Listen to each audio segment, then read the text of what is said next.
The federal government once forcefully took 50% of your company's participating interest in OPL 126, but the courts later restored it. How does one maintain one's faith for almost 12 years while waiting to retrieve something that you felt originally belonged to you? For someone who actually went to God in prayer, that if you would bless me, I would work for you all the days of my life. And he didn't renege. He did not waver in his promise, and he kept his part of the bargain. I realized that I needed to keep mine. The minute you make a covenant with God, you have to fulfill yours, because he will always fulfill his part. That gave me a lot of courage to hold on, to hang in there. And myself and my husband and my children, we were focused on ensuring that we saw to the end of the matter. We had nothing to lose. If we held on to God, because without God, how much can we achieve really? God is in business if you invite him into your business. The government taking 40%, coming back to take another 10%, having taken almost more than 3/4 of what we earned, what we owned. So where else? How much lower could it get? So, and God has always been, one's support. He has always been one's guide. So we just decided that the best way to go is just to carry on, holding on to his promises, to his words. And he who started a good thing, he never, ever reneges. The best thing was just to hang on. All the way to the Supreme Court. All the way to the Supreme Court. To the glory of God, we won the case after 12 years. As complete greenhorns, when Famfa Oil started, how easy was it to compete in an area that was dominated by the oil majors? Well, it certainly wasn't easy. It was a learning curve for us. We learned at every point in time, at every stage. We wanted to learn. We knew that we were in dicey waters. And talking of waters, the allocation that we actually got was an oil block that was in very, very deep water, about 5,000 feet below the sea. And technology had not reached that water depth. So the challenges were right from the very first day. One, to try and find technical partners. It took 3 years after we got the license to get technical partners. And it took another 3 years to be able to be successful in finding oil in commercial quantity. Of course, we quickly hired our own technical staff. We brought them on board and we put them on the project, and we ensured that at least one of the children went to university and studied geology. I thank God that all my children, from the way it is now, or it seemed to have been orchestrated, but it just happened to be the way God wanted it. That the first one studied economics, the second one studied law, the third one was the one that studied geology, and the fourth one studied marketing. So it was all the tools that we needed for our new trade that our children studied. Famfa got the oil license, and after he got the oil license, it took about 17 years to reach first oil, right? Something like that. I heard there was a time in the early days when you were offering the license you had for about $10 million. Is there any truth in that story? There's absolutely no truth whatsoever. We would never have offered it for $1 billion, because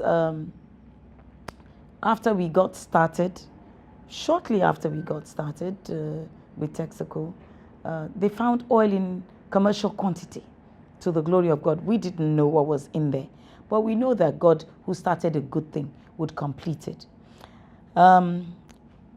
We thank God that we held on to our belief, to our faith, and to our God.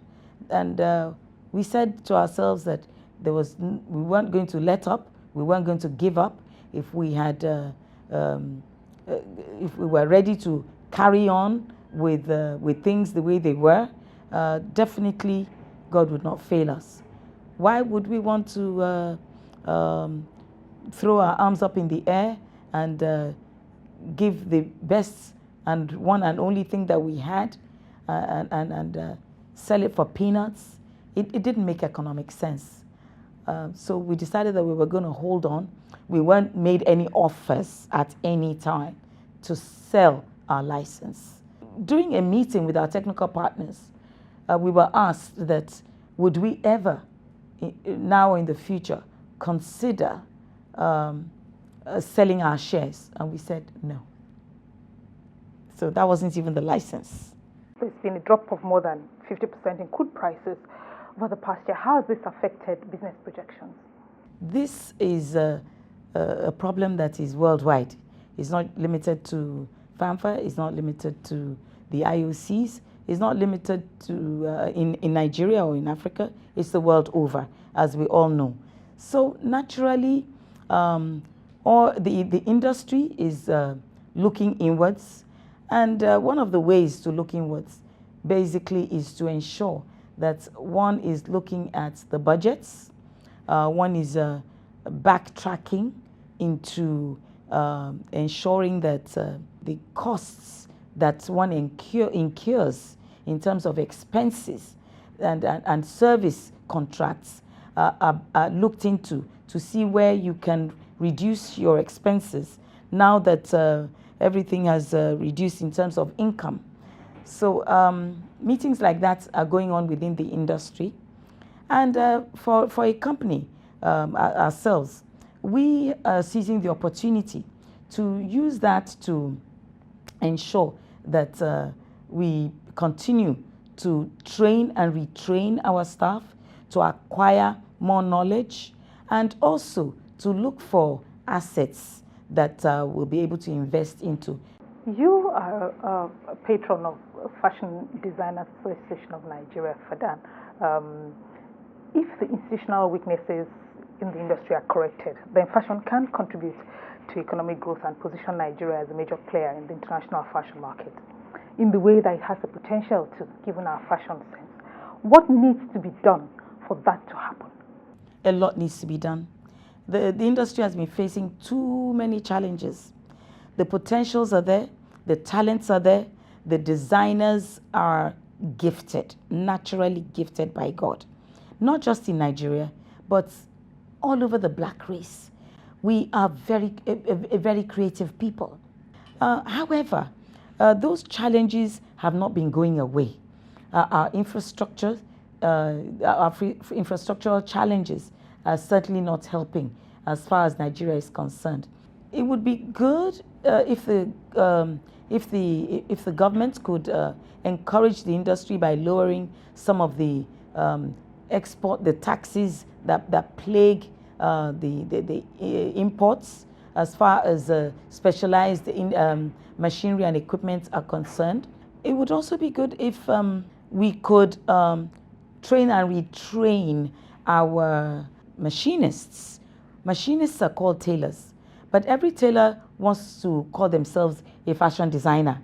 So when everybody is a fashion designer, who's going to do the sewing? So we need to specialize the various areas of the industry, the various sectors of the industry. We need to get more into mass production.